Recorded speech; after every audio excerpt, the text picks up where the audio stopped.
Welcome to Wallace and Wire. Today we're talking about Datuk Zaid Ibrahim's recent, rather provocative statement on the current political landscape.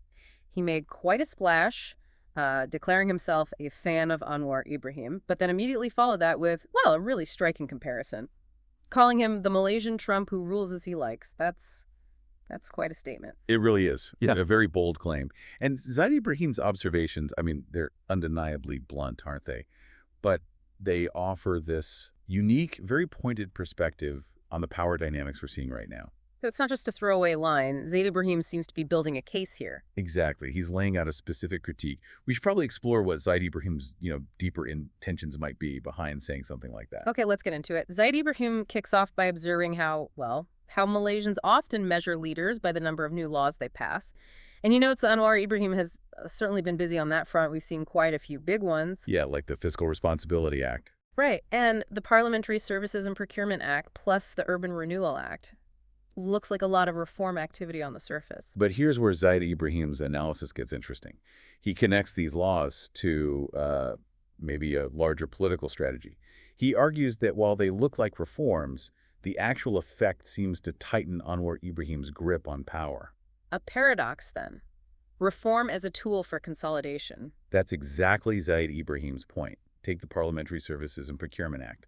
Zaid Ibrahim suggests that, okay, it aims for transparency in government spending, but he thinks it can still be used maybe in new ways for political patronage. So Zaid Ibrahim is saying even with these new rules, the underlying way power works might not be changing much, just dressed up differently. That seems to be Zaid Ibrahim's suggestion, and he makes a similar point about the Fiscal Responsibility Act.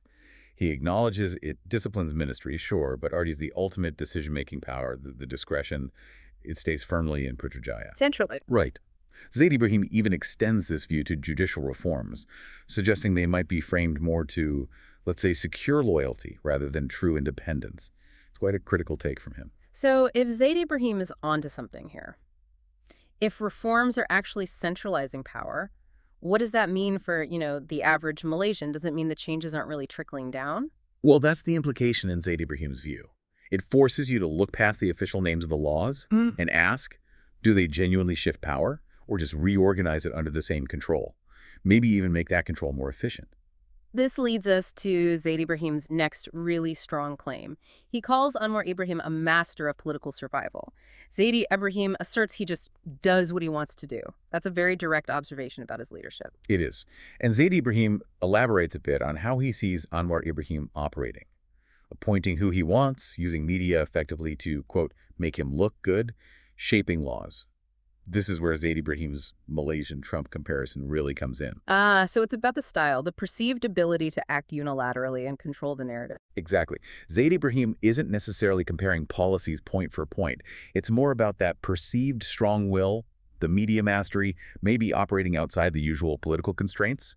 And Zaid Ibrahim's most striking line here is that Anwar Ibrahim bends narratives until even skeptics are forced to admit he gets away with it. He gets away with it. That phrase from Zaid Ibrahim. Uh-oh. Wow, is he admiring the skill or raising an alarm about accountability? I think Zaid Ibrahim is primarily observing the effectiveness. He seems to see Anwar Ibrahim as someone who deeply understands power and, well, wields it very effectively. It's less a moral judgment from Zaid Ibrahim, perhaps, and more an observation on political strategy and its success in shaping perception. He's acknowledging the political skill involved. Okay, let's switch gears slightly. Zaid Ibrahim also looks hard at the opposition. His assessment, in disarray.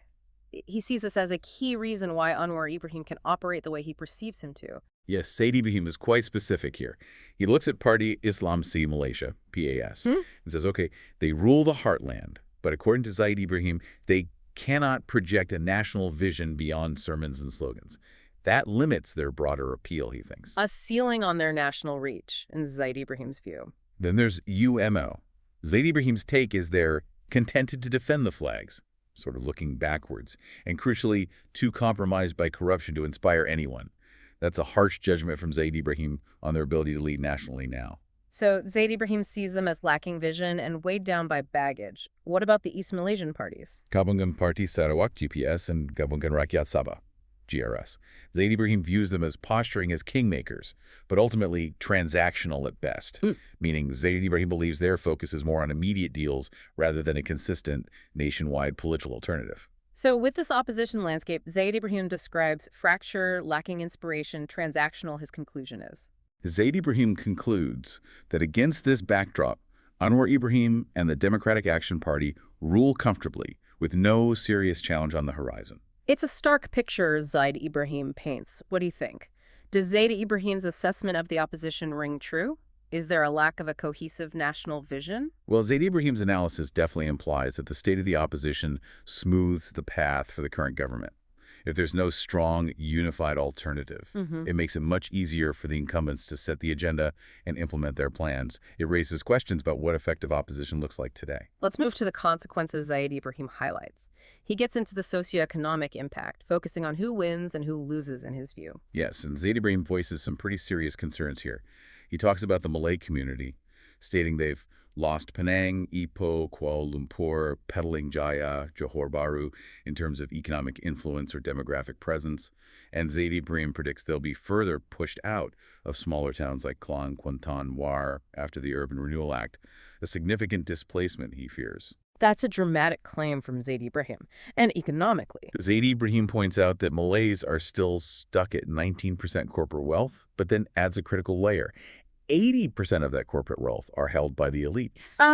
So it's not just about the total share, but how concentrated that wealth is, according to Zaid Ibrahim. Precisely. That's Zaid Ibrahim's point about internal disparity.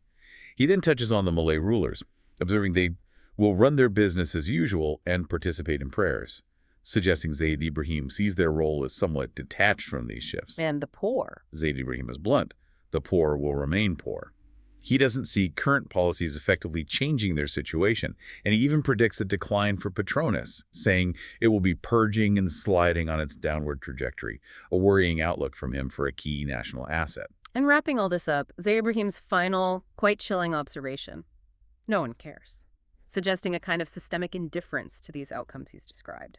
Yeah, it's a bleak assessment. So, Zaid Ibrahim's overall message, if you piece it together, he sort of grudgingly acknowledges Anwar Ibrahim's understanding of power, his use of reform as his weapon, and Zaid Ibrahim implies that unless the opposition develops a similar strategic cunning and a unified vision, the country will continue on this path. A path shaped in his image, whether we like it or not, as Zaid Ibrahim puts it. Exactly. Zaid Ibrahim's commentary really pushes us to look beyond just the surface level of reforms and political announcements. It asks us to consider the deeper strategies at play, the real distribution of power, and, well, the long-term consequences for Malaysian society. It definitely raises some tough questions. It certainly does. Zaid Ibrahim's perspective, whether you agree with it or not, forces a critical look at how power operates and where the country might be headed. It's a prompt for all of us, really, to think about what genuine progress means and how it's achieved in our political system. Remember to like and subscribe for more videos like this.